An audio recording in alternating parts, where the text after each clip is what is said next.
So before we continue, I would need to give a few acknowledgements. This presentation could not have been done without others, and especially Veen. I mentioned I taught a few R summer schools at Utrecht University. Veen developed the materials for those, and some of those materials will be used here. Other materials that we will use are from a tutorial which has been developed by Inwi and Rens van der Schoot and myself. I'm not sure if Inwi is able to make it here. He's currently in South Korea, but he's been helping us develop a few of these tutorials to get people started up with these kinds of software and programs. More credits also to Laurens Smeets. He developed a long list of all materials that you can use to get started with R or more advanced topics on R, and I'll share them with Ian, and he'll be able to share them with you later on. But I couldn't have built this presentation without the help of those people. To refer back to what Ian said before, please do interrupt and ask questions if something is not clear. Zoom presentations, video presentations are really different from live interactions, where I can usually sort of see if people get stuck or don't understand what I'm saying. This is very different in the video presentation, so please make it clear if I'm going too fast, if I'm going too slow. I've worked out a few materials that we can go through today. Depending on how much time we have, we can do additional question and answer, or I can show more things.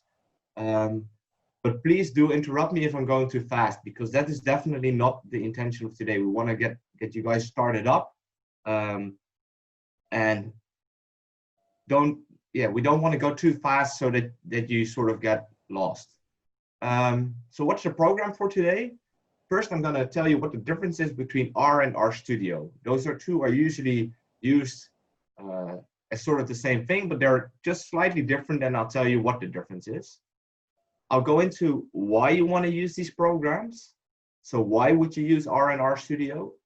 I'll show you how to install them. This is usually a part that's skipped. I think it's useful to just briefly show you guys where you can download it, and if you have downloaded it, how to install it. It's very simple. Just to show you guys, it's something that shouldn't hold you back in any sort of way. Then getting started. So I mentioned I developed a tutorial, or Inwi developed a tutorial together with Rens and me. We provided him feedback, he made adjustments, and we'll actually go and walk through this tutorial together. So I'll show you the steps. That were done there, and it's actually sort of a showcase. The next part I think is most important.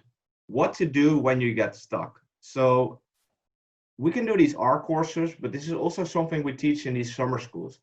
The most important thing is for you to be able to get all the information that you need to get away from being stuck. So where do you search this information? How do you search it? And how does that sort of work? And finally, I'll share some materials with you that you can use in practice. The intention is, I don't know if Ian has communicated this, that in about 3 weeks' time, we will also do another question and answering session. So what are parts where you got stuck? What are parts where you would like to get more clarification on or more examples from? And so I'll share some materials with you. Don't feel obliged to go through all these materials. I'll actually share even 3 books that you can use, which go from very easy basic topics getting you started in R all the way to being very complex materials. Don't try to work through all of those materials, but it'll give you a taste of sort of all the things that you can do, and I hope to get you guys up and running at this point. So it's a brief introduction in R and RStudio, a showcase. I'll show you how to load in your own data as well, and I'll show you how easy it is to do the analyses with R, and I'll show you how you can get some plots out of there. So really sort of the things that you would usually do in SPSS, I'll show you that it's not that hard to do in R, especially if you just load in your own data, type in a few commands, and you can save the plots and save the output or copy the output. And I'll give you some tips on how to start learning. So what not to expect today, it's not a full programming course. So in a usual setting, we would start, for instance, with showing you how to do arithmetics in R. If we have time left, I can show you a few of these things. But usually we'd also teach you how to write functions in R, etc. Those will be things that if we do more of these sessions, we might get to that. But that's not the intention for today. And I think it's also not the intention of that you need to do this at this point. If you just want to get started with some analysis, you don't need to write your own functions yet. It's not a complete overview in R. And it's not understanding how everything works under the hood or not getting stuck. As I said, the ability to find information on how to get away from being stuck, that's very important. I want to get you some information on that. I get stuck on working with R or SPSS every single time I use the program. So it's not the intention of not getting stuck. It's the intention to help you get through how to get away from being stuck. So the goal is to just get you up and running and start playing with R. So I hope to inspire you after today to install it yourself, see if you can get your own data loaded in, see if you can get some plots out of there, maybe even if you can get some analyses out of there. And we'll provide you with some materials you can look at after if you want. And in 3 weeks' time, we can do a question and answer session again. And we intend to do this more often, but at least this is what we have planned for now to do this question and answer session in about 3 weeks. And maybe even some today if we have some time left. So what is R? R is a language, an environment for statistical computing and graphics. So it's really a basic programming language. And it's an open source project. It's free software. It will stay free forever. It's managed by the R Foundation in Vienna. Very importantly, it's community driven. That means it's currently being developed, it's still being developed, and it has a very active community. And the community also answers questions. So where SPSS is being developed by a professional company which sells a license and will provide some books or something like that, this is really an active open community. There's people moving into this development team, trying to assist in refining the software. There's a whole bunch of people developing add-ons for these, for new analysis types, etc., which we'll get on later. Those are called packages. But it's a very active community-driven environment, which is completely free and will stay free. So then what is RStudio? RStudio is a layer on top of R. So R is actually what is doing the computations, what is executing your code. RStudio is making it easier to interact with this. So it's actually called an integrated development environment, an IDE, which sort of aggregates all the convenient information and procedures into one place. So it's actually sort of a layover on top of this R framework, which makes it easier for you to work with.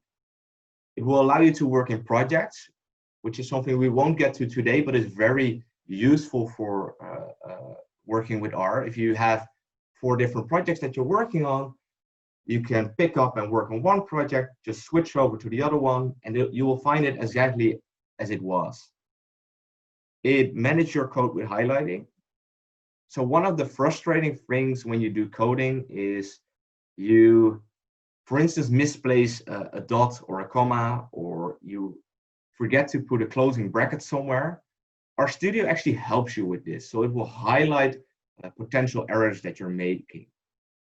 When you get further down to working with RStudio, it gives you additional functionalities. So we can develop Shiny applications, which, for instance, we use for teaching purposes, which are sort of HTML widgets, which you can make people play around with all sorts of different things interactively. It has Knitter, Markdown, and LaTeX abilities. So what are those? So at some point, you can even start writing papers in RStudio. And those papers can be outputted into Word format, HTML format, or PDF format, all just as easily by the click of a single button. Those are all sort of advanced functionalities that RStudio will give you even more above general R. And it allows for integration with version control routines, such as GitHub. So what's that? That's also a bit more advanced, but it's even more than working into the projects. It's structuring the way that you sort of code and structuring and making it easier for you to deal with all these different files that you will have in the long run. Those are more advanced steps, and we won't get to that today, but those are all in favor of streamlining your own workflow and making sure you don't lose files and that we can make something reproducible in the end. So that's one of the nice things. We have this open software, so anybody's able to download it. We can reference to which version we used. So people can find back this exact version of R with the exact configurations that you had. If they also have the same data as you, they should be able to get the exact same results. And this is something that's very nice, which makes our entire sort of academic version way more open, and we're able to share everything. Oh, let's admit somebody in the waiting room. Yeah. So why use it? First, it's good software. If it wasn't good software, you shouldn't use it. All the other arguments, it being free and etc., those are irrelevant if it's not good software. R in the basic core is a very nicely developed program, but because of the packages, which are basically sort of add-ons that people can develop, it's very extensive as well. So it offers a vast range of types of analysis that you can do. And I would go so far as to say it offers way more by now than SPSS can, because every researcher who works on a particular topic also develops these kinds of software so that other people can actually apply the methods that they develop. It's free, so no more expensive licenses, which is something I myself am very enthusiastic about, because I don't like that we have to pay $1,000 to run our analyses if there's an open source alternative. It's open source. You could join in developing this if you would like to. That would ask a lot of programming abilities. I think for me that would even be too much. It's community based. So as I mentioned before, a lot of people wanting to help out. If you ask questions online, they will actually be answered. There are loads of questions online being answered. And it's continuously being developed. So just recently, there's been another major update, and there's small updates every once in a while. So how to install them? So this is the point where we're slightly gonna take away from the PowerPoint presentation. I'll actually just show you how to install it and where to get R and RStudio. So first R. This is the first one you need to install because that's actually the one that works under the hood and does the computations. So it goes to cran.r-project.org, which is this web page. It's a landing page. It's called the Comprehensive R Archive Network. What can you do here? You can download R for Linux, Mac OS, or Windows. So I'm using a Windows device, so I'll click on this. So there's subdirectories here: base, control, alt, contributed, and R tools. So what are the differences? So the base is actually the base core program that we want to use. You're contributing CRAN packages. So these are sort of the top layers that we can put on top of R additionally, so that we can have these newly developed methods by all these different people. For now, that's not of interest, and even more so, RStudio will make it easier for us to actually get to those. These are some old ones, and R tools is something more advanced. If you really go further into developing stuff yourself, if you want to develop these type of R packages, etc., that's where R tools comes in. Or if you want to use really more complex methods that rely on something else. But for now, base is all we need. So you see here, it's R4.0.2. So recently we moved up to R4, which is a major update, and the later figures are just tiny updates every time. So just download it. It'll start downloading here. And I've actually already downloaded it, so we don't have to wait for that, and we can install it.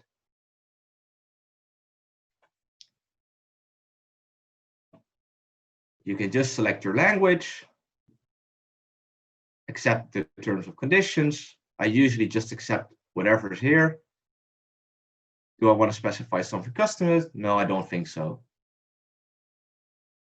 So basically, here are some options. Do you want to have a desktop shortcut?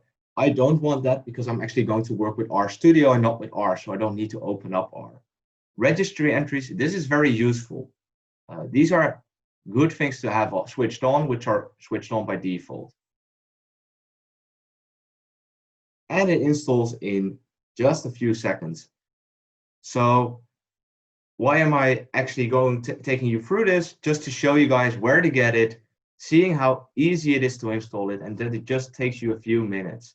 So there's no big threshold. It's not a 4 GB sort of software type. It's very tiny, and it's very fast to actually get started up with this.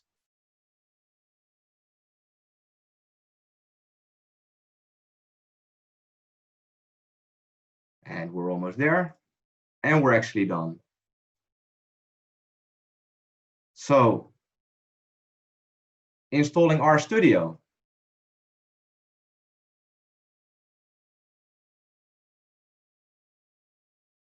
It's this web page. If you Google R and RStudio and install, you should find these web pages. I have shared the slides online on my personal web page if you want to download them. I can also share them via Ian if you want. But you can also have all of these links. So this is the landing page of RStudio. RStudio used to be a small company on its own that developed all of this open source. It's actually been bought now by a larger company, but it still offers the free version. So you have open source editions, but we now also have RStudio Desktop Pro, which is licensed. You have to pay for it. It'll give you additional functionalities. But for all intents and purposes, the open source edition is great. So that's all we actually really need. So choose your version, and this is where I mentioned you can have RStudio Desktop, which is a free license. This will always stay free because that's the way it's been developed in the past because of this open source license. But we also have a commercial license if you really want to get additional stuff in there and assistance. So support basically is what you're paying for. I don't think you need it. It's great in the free software as well already. So just go here, install it. It's a desktop RStudio.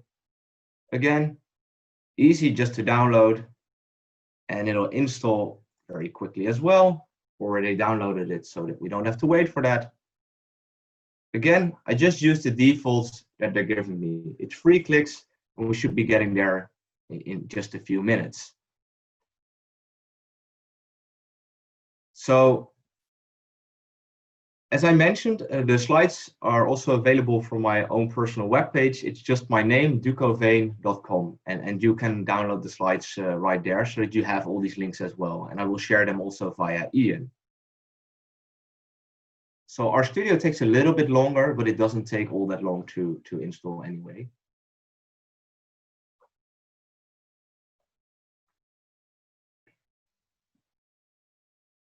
As you see, it's quite fast, and I don't have the newest computer or anything, so not to worry about that. So one of the things that might be of interest as a question, do we need to have a connection with the internet to use R and RStudio? The answer is no.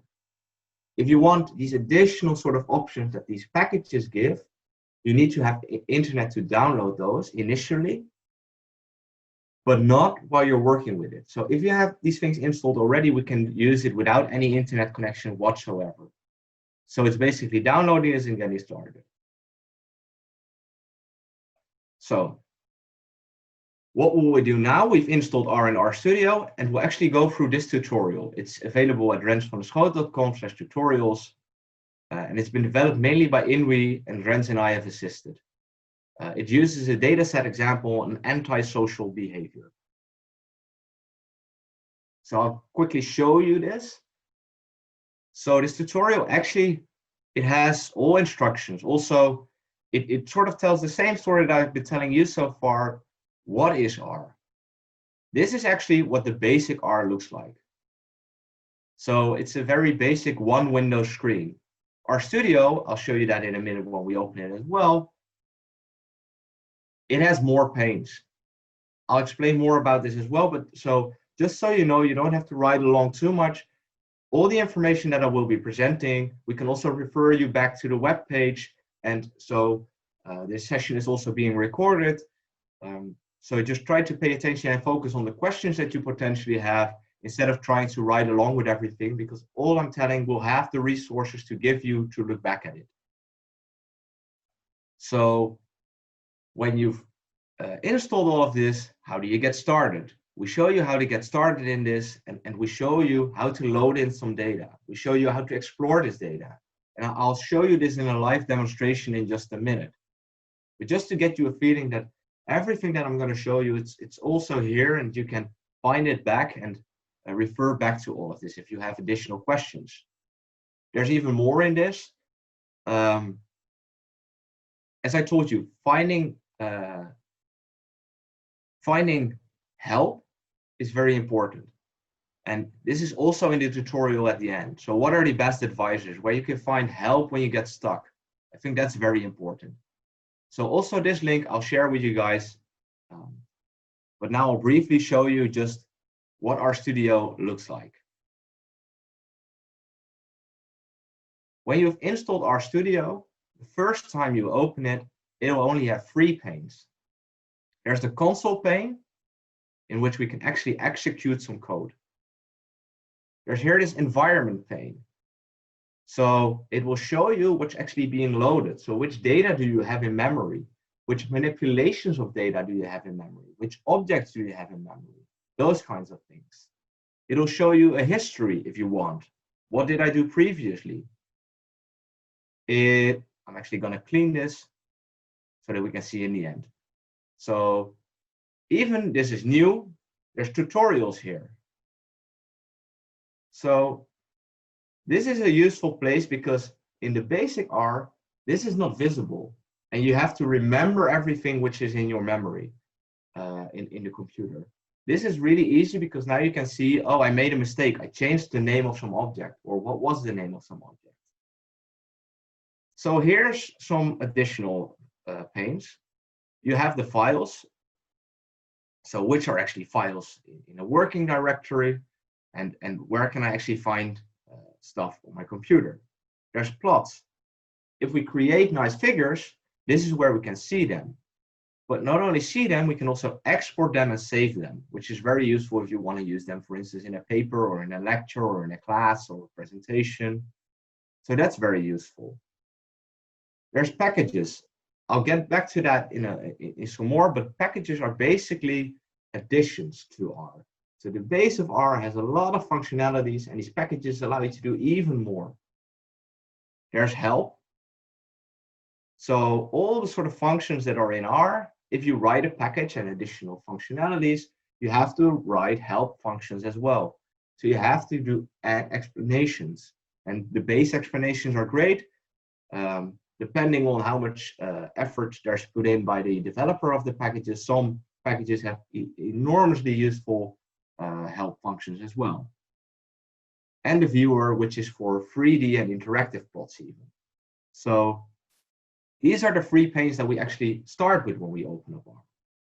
But there's one which is not opened up, which is actually very, very useful. So it's a script. So when we go to File, a new file, and we open up an R script, or we can do it over here, open up R script, the 4th pane opens. So what's the difference and why is this useful? So we have this console. In this we can actually do the computations.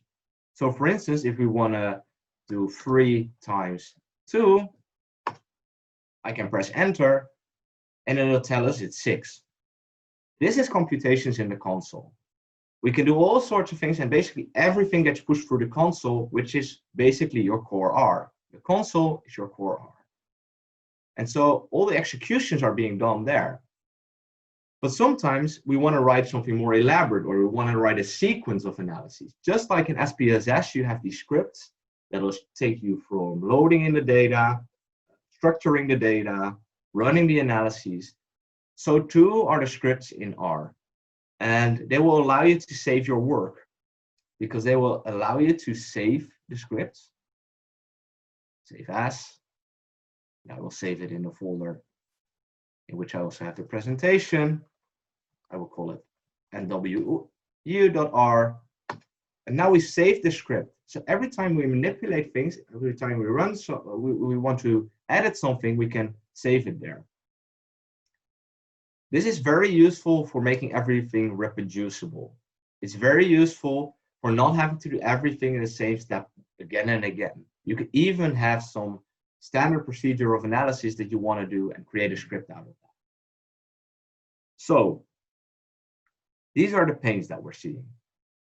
So now just loading in data.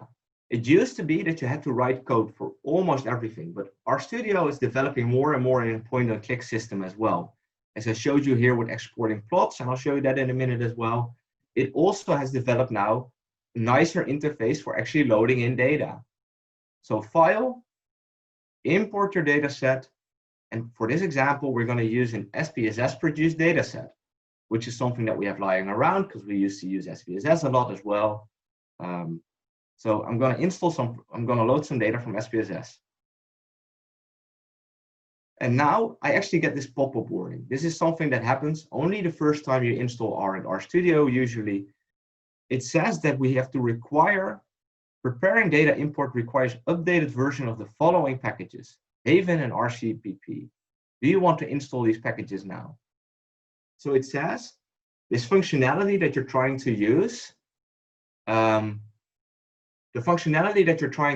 we actually need some additional packages for this. Are you okay with installing this? I am, so I'll press yes. So what happens? You see, it's carrying out a job here, and it just downloads some small stuff, and it will directly install it. So people build on the work of previous developers. So what you can see here is that not only the two that they mentioned are actually installed, but more packages are installed because these packages build upon the work of others.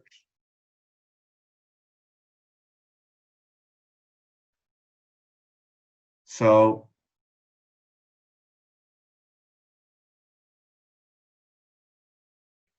sometimes this takes a little while, sometimes it takes a very small while. But the key is these types of actions, if we have to install these packages, this is the point where we do need the internet connection. So the first time you want to do this stuff, it's very useful to have this internet connection because, for instance, for loading in data, it might be useful to have some packages installed.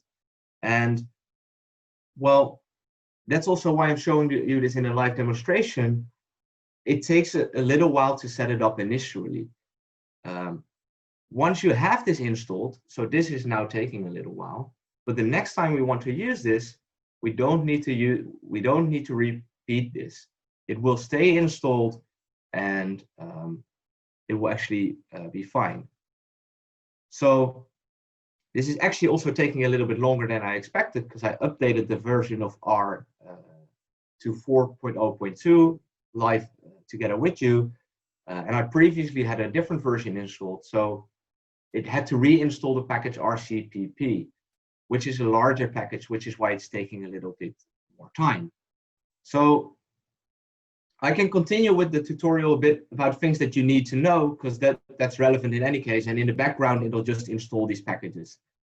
So things that you need to know. R works with objects and elements. So we can do basic manipulations like 2 times 3 equals 6, but we can also store objects. And the smallest sort of things that we can store are just basic numbers and characters. So we could create an object, for instance, an object called A. And we could say the value of this object is actually 100. So we can assign these values by means of an arrow towards this. So we're actually pointing toward. So it's very easy to read for you as well if you have this R script in front of you. We can just say the value A is assigned 100. That's how you can sort of read this. And if we have multiple of these objects, we can actually use them to perform calculations. So we can say A times B. So if B is, for instance, the value 2, this will be 200. But so this is how we sort of build up. But these elements can also be character strings or anything that you sort of like. It's a larger programming language in itself, which allows you to do all this nice statistical computation. R is case sensitive. So what does that mean? If you write the word fit, it does not equal the word fit. If you write a capital A, it does not equal A. And so if we have assigned a value to an object, let's say we assigned A the value 100, we can call this object. And if we call this object and it is assigned, we get a value of 100. And so what is the nice thing about RStudio actually? So the packages install is done. I'll get back to that once we close this off. The nice thing about RStudio is that it has this environment. So if we actually did this, if we assigned the value A 100, we would see here in the environment that it is 100, the value A. We can clean it up. We can throw away everything that is in memory as well, which for the purposes now we'll do. But it's just for you to show that this is why it's very useful. In the basic R, we would not have seen this. We would have to remember that we assigned the value A 100. And also, oh wait, maybe I'll repeat it just once more to show the case sensitivity. We can assign the value A 100, so it's back in here. If I now request the value A, it will give me an error. The object A is not found. But small a returns a value of 100. Okay. So continuing to loading the data.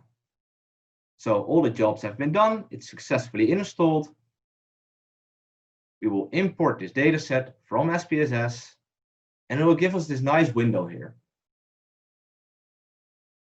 We can just point and click. I want to browse, and I want to actually get this file here.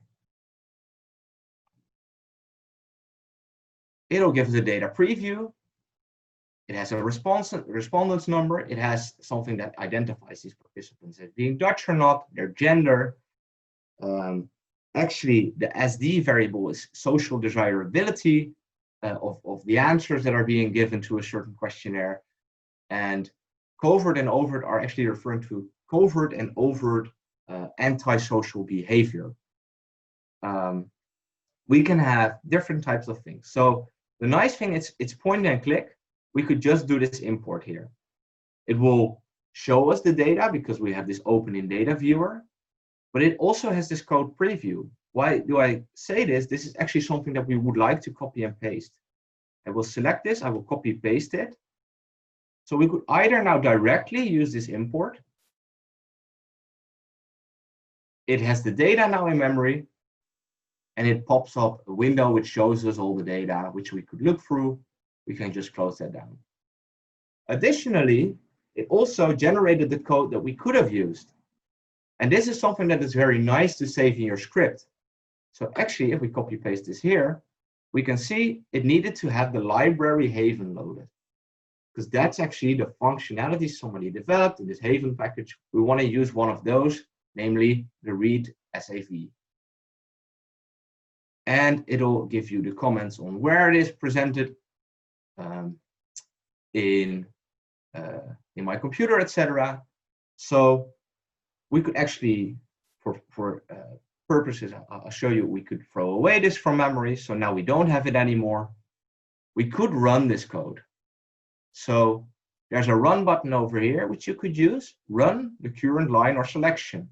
So we could do it in 3 clicks, run the library, load it, get the data, pops up, and view the data. That's one way to go. Another way to go is select all 3. So we'll click that away. If we do all 3, it'll do all three commands at once. And you see it's being pushed over here every time. So every time we actually run something from the script, it's pushed through to the console where actually the things are being used. And now we can save the script again. Why do we want to do this? I'll throw away this data again. I'll close the script. I'll restart R. So now we're back at just opening up. We open up the file. Let's see, nwu.r. And if we want to get back to the same space we just run this. We have the data loaded. We look at the data, we go ahead. So now continuing with what you can actually usefully do. So you want to check if the data is loaded in properly. One of the things that's useful to do is just look at the first 10 or something cases. There's a function called head to do that. And you see the nice thing about RStudio, it does auto completion. So if I now press enter, I don't have to type it all the way through. What's also nice, I don't have to select this every time and press run. I can also use the commands. When I use my control and my enter, I can just run this command. And you see here the command is run, and it runs the command only on the line that you selected or the entire selection that you did. We can see the first 6 cases here. So we see the respondents number running from 1 to 6. We see that we have the first 2 are non-Dutch, and for the 4 after that we actually don't know. I'm actually not sure how the gender is coded, if it's male or female, the one. But these are the indications. We have some missing data on the other variables as well. But at least we see that the missing variables are coded as non-available, which is useful.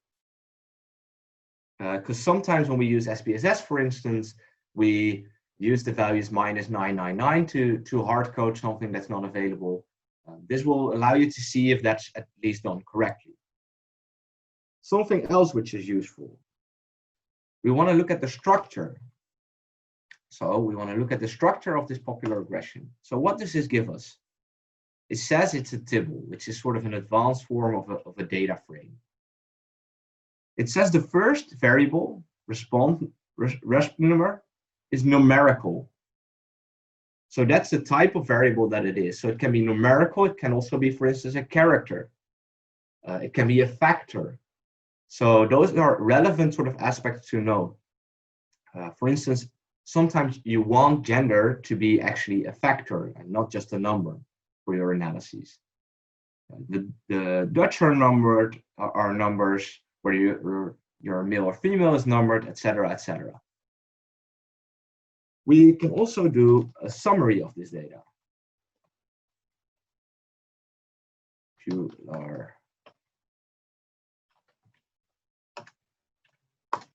This will tell us for each of these variables what's actually the mean, what is the median, what are the interquartile ranges or the quartile ranges, how many values are actually non-available, so how many missing data do we have. So these are very relevant sort of things to just look at, and it's very easy just to do it with a summary command, and it'll do it for your entire data set. So if there's 8 variables, it'll do it for 8 variables. If there's only 2, it'll just do it for 2 variables. So looking at your data is very useful in the sense, we also want to do it visually. So for instance, let's say we want to look at this social desirability scores, how are they sort of distributed. We can look at a histogram. It's very easy. We just type in histogram, so hist for histogram. But now something sort of happens. I want to look at the specific variable out of this data set. So if I do the histogram of the data set, I'm not quite sure what happens, but it says it must be numeric, and it's a data set, so nothing happens.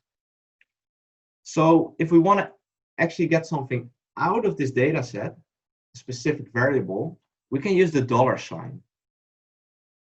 And this is also very nice about RStudio. It pops up a sort of window, and you can just select which one you want, or you could type it. We want to use the social desirability, and we run it again. And now we actually get this nice figure. We see that it's actually very normally distributed. We could change the names on these axes, etc., which is fairly easy to find out, or the title, which is something, if you Google it, it's very straightforward to do. We could go into that in detail if we have more time. But we could also export this. Oh, let's admit this person. Save as an image. So do we want to save it as an image? Which directory do we want to save it in? Let's say we want to have it in this presentation folder that we're in now. So what ratio do we want? How large do we want it to be? Do we want it to be a square figure or something? Let's make it 400 by 400. We update the preview and we save it as histogram. Okay. So now if we go to my folder, it's very easy. We have this figure ready to be put in the project that we're working on, or the publication that we're working on. So we can do this with a histogram. We could use a box plot in the same way, just to see if we have some outliers. It seems we have some outliers. There's the median. This is the interquartile range. And the whisker bars are 1.5 times the interquartile range, subtracted from the first quartile and added to the first quartile. And we see there's some outliers here. So we can easily get some box plots. So for the plot function, you can also just use basically ask for a plot. If we do this for our entire data set, something nice happens. We actually get this figure which shows the plots on y and x-axis for all our variables. So if we have a lot, this will get very cluttered. What we can see that there's sort of a relation between this social desirability and covert and overt. There seems to be some sort of trend. Also something between covert and overt. So maybe that's something to look into more detail. So with this plot function, we could also actually select two variables, x and y. So on the x-axis, we will ask for it to put popular regression or covert antisocial behavior, and y equals popular regression overt. And if we run this line, it'll give us the 2D plot. So it'll just give us these two variables.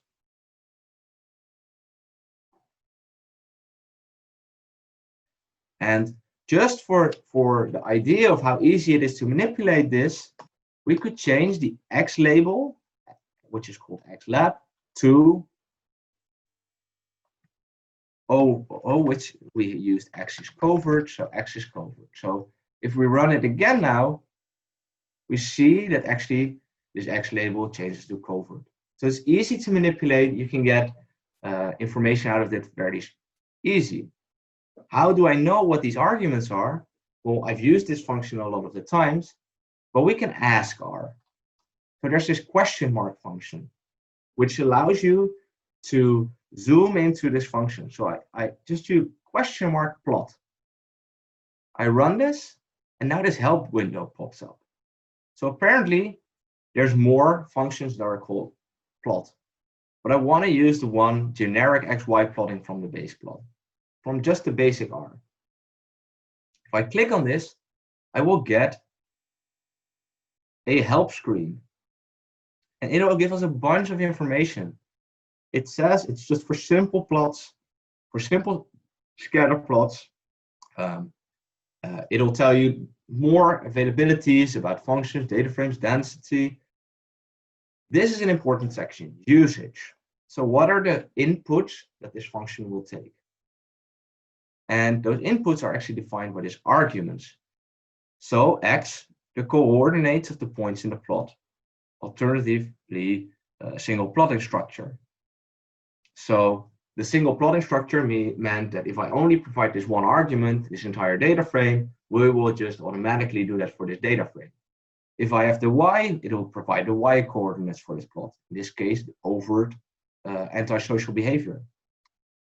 There are types of arguments. Do we want to have a point? Do we want to have lines in there? Do we want to have both?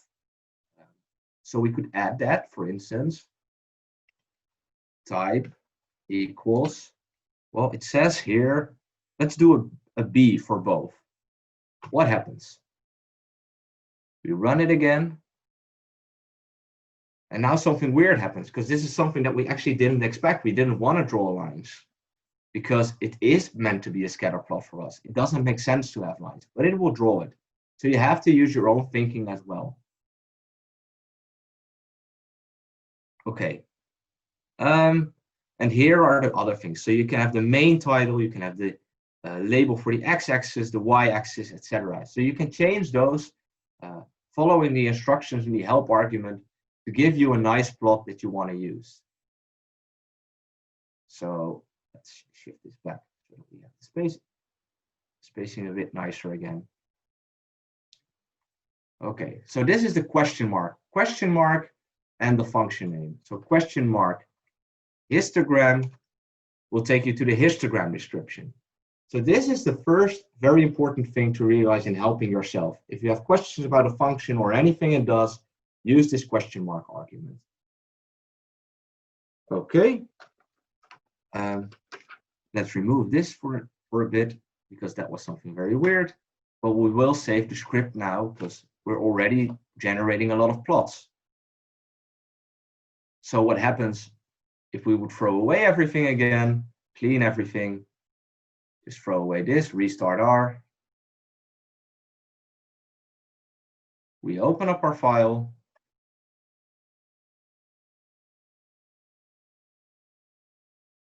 And if I now just run everything like this, it will give us the view of this data in the top. It will show that the data is loaded in. And here we started. So it will actually give us the head argument. It will give us a structure. It will give us a summary. It will provide us with all the plots that we loaded before. Oh, so it will give us the first one, which was the histogram. It generates the box plot. It generates the histogram or the combination of all these variables, and it will generate the combination that we had here with the nice covert on the X label axis. So this is just to show how easy it is and how quickly anybody else can do the same analysis you did and pick up and start working again so you don't lose all the work. Now get to some of the cooler stuff. Let's do a correlation. So the correlation test, we saw that there's a relation between this covert and overt, and we can just use it as the same thing here.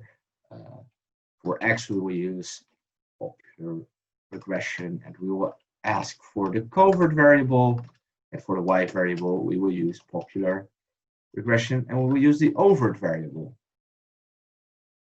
We run it, and what we see here, here's what we get the output. So it's a Pearson product moments correlation.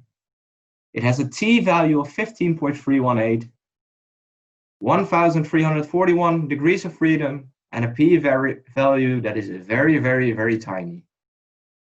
So the alternative hypothesis, the true correlation, is not equal to 0. So what have we done here? We've done a regular normal t-test or correlation test in which we ask the 0 hypothesis, the null hypothesis. There's no difference between covert and overt. There's no relationship between these two. We reject this null hypothesis of no relation. We have the 95% confidence interval, which is applied to us together with the point estimate. Very easy, we can get this out of there. We can present that together with the plot that we just made, and we have results.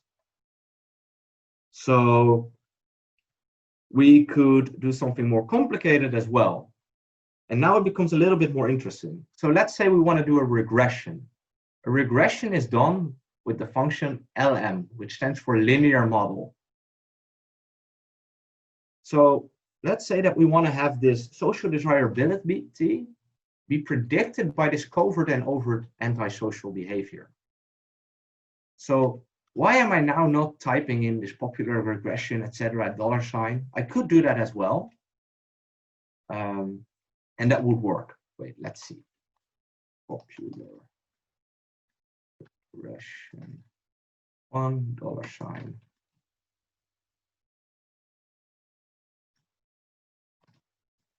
$, over. And if I run this, it will give us the results of this regression. We'll have an intercept of 4. We have a negative regression coefficient for covert antisocial behavior and a negative regression coefficient for overt antisocial behavior. So the LM function has something additionally nice, which allows us to write it up more briefly. Namely, we could say as D tilde is regressed on covert plus overt, but then we add an argument, namely which is the data set in which you have to look. Data equals popular regression 1. This makes it briefer in writing it down.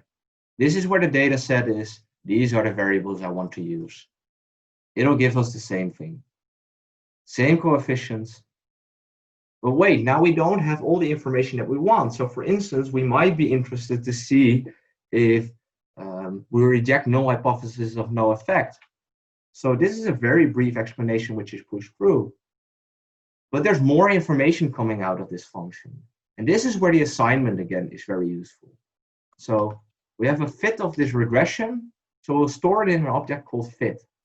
And this is the assignment variable. So we'll assign what we ran here to this fit object. Now we see actually something else popping up in our data here in the global environment. It's a list of 13. So there's all these things in here. There's coefficients, residuals, effects, fitted values. Okay, that might be a bit much. So how do we get this information out?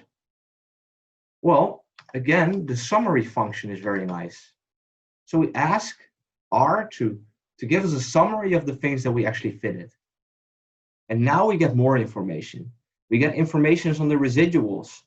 So we actually see here that the residuals are at least symmetrical. So it seems like at least the assumption of normality might be met. We see the standard errors here. We see the t values. We see the p values. We see adjusted r squared values. We see f statistics. If you want to do an ANOVA in this way, you can use the f statistics and the p value here.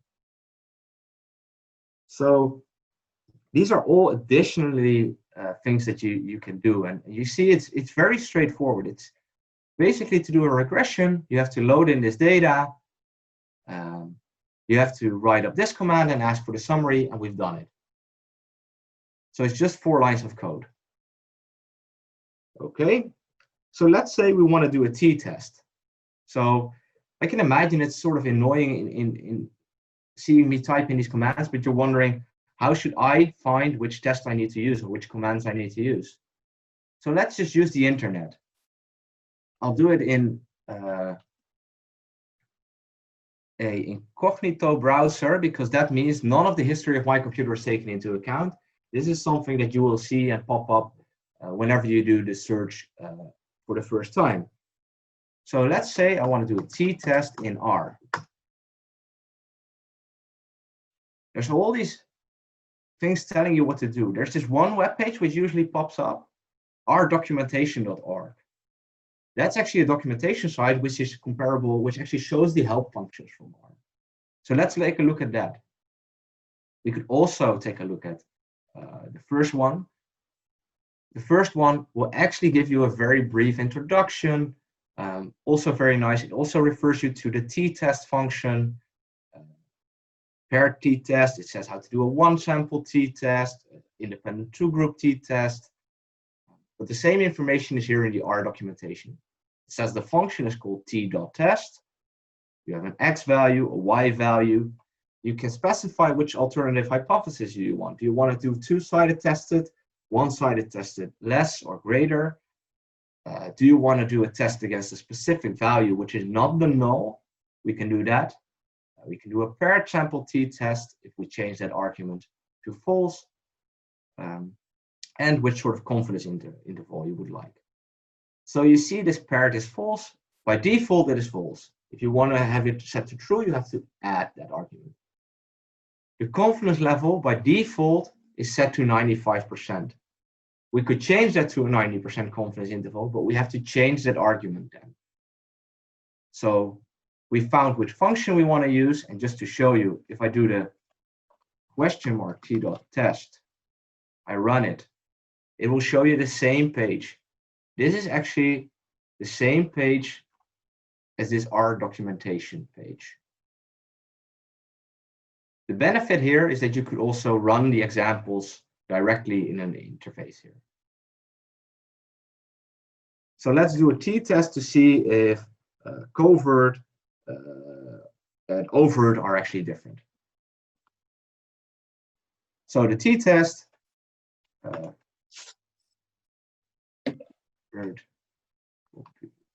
regression, overt, and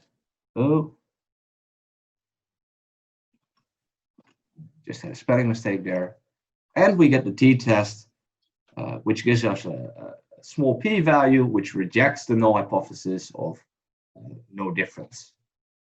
So we could continue with ANOVAs, etc., but I think for now the intentions are clear. It's very straightforward to do these things, and it's important to use the question marks, to use Google, etc. So we'll continue in the presentation for now. So as I showed, it's case sensitive, and you can call these objects. So just to refer back, we have this fit object. We can also call this fit object. And it'll just show us what was printed just by the LM function. We want to do something more with it, ask a summary of it, etc. We can call linear regression, which shows us the data set, or at least the first part of the data set. So calculations can be presented as functions. So we have this linear model, the regression function, the t-test function. And functions are used to perform calculations and return new objects containing calculations or estimates of elements. So this is what I showed you before. If you fit this all into a certain object, there might be more information in there, and we can get that out. So what you need to know about the packages. So packages are basically just nothing more, nothing less than a collection of functions, data, and documentation that enhance the capabilities of the base R. Base R has these functions like a t-test, like the linear model. But for instance, the package Haven allows you to load in SPSS-related data in a friendly way. And so there's a whole bunch of packages people write. And at the latest count, I think there's about 12,000 packages that allow all sorts of different things, and there's just additional functionalities. Some are developed very regularly, some are not. If some packages are used very often, they're usually very, very good. So what to do when you get stuck? So I showed you how to Google it if you want to do a t-test, for instance. So what did I do? I typed in t-test and added a space R. So just add R as a prefix or as an appendix to what you want to do. So you see here also search for one sample R t-test in R. Or let's say we want to do multiple linear regression R. And it'll give us quick R stats methods.net. It'll give us video tutorials, examples of linear regression. So basically, Google is your biggest friend in doing R, and I use it consistently. So if you have this internet connection, it's very, very nice to do that. There's the question mark and the question mark. So what's the difference? The question mark refers to this functionality directly, so to a specific function. The double question mark goes through all the R packages and documentation and sees if there's something like a function that's called sort of this name, if you're not sure that it's there. And we also have the help tab in R. So here, R help, search R help. It's basically pointing you towards this help tab. It'll point you to all sorts of different manuals, introduction to R, learning R online. There's here the RStudio cheat sheets, which I'll get back to in a few seconds. Very, very useful. And you can save those and make sure you have them to work with when you're offline. Stack Exchange and Stack Overflow are basically web pages on which you can ask questions and find questions which have already been asked and answers provided to them. Usually very responsive. So if you get stuck, don't be hesitant to create an account and actually ask questions there.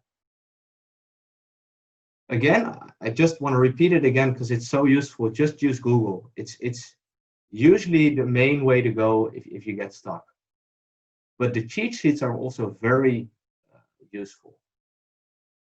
So let's see where we go. We get to this web page by RStudio.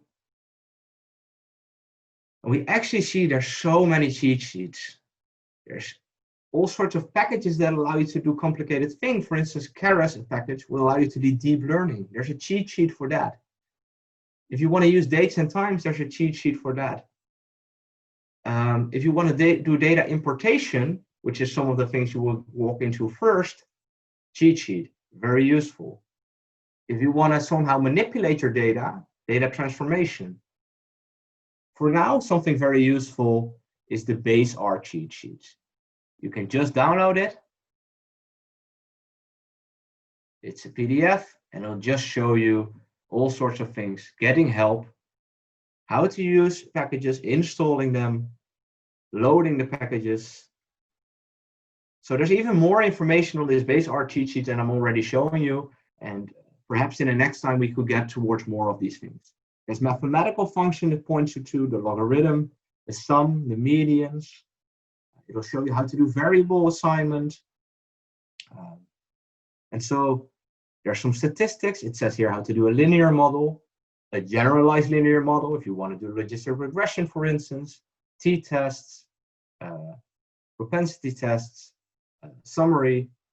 So all these types of things are already also in these cheat sheets. So please let yourself be helped by all the resources that are available here. And I think we come to the point in which we can start asking some questions. I just want to point you towards some of the materials. So here's the tutorial that we actually went through. So all of the steps that I sort of did, the correlation test, the regression, the t-test, the summaries, they're all here. And this is what we developed. It's very nice. It has more explanations even than what I gave you. It refers back to how to install everything again, to the different panes. It refers back to that you should install this package when it pops up. It has a nice GIF on showing you how to import your data set. So you can find all those materials back here. Rens has more tutorials on his webpage, also for different types of software, which is not relevant for now, but if you want to take a look at that, please go ahead. And now, if you want to continue doing this and you want to find these new functionalities or how to start programming with R, there's loads of free books out there, actual books, full books that people have written, which are freely available. The most common and familiar is actually the one R for Data Science by Hadley Wickham, which is one of the most influential contributors to R.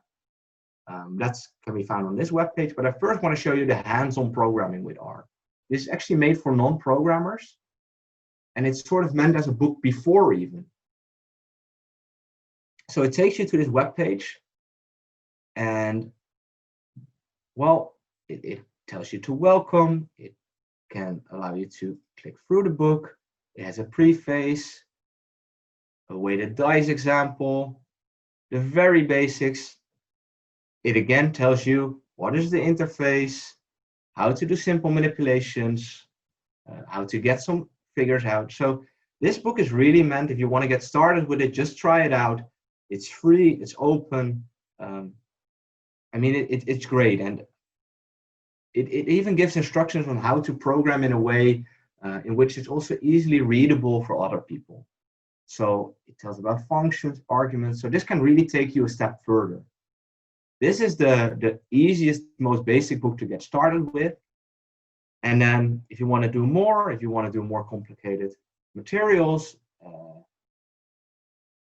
there's this R for Data Science book. But this is already a step further. So I would recommend the first one if you want to get started, but we can do exploratory data analysis.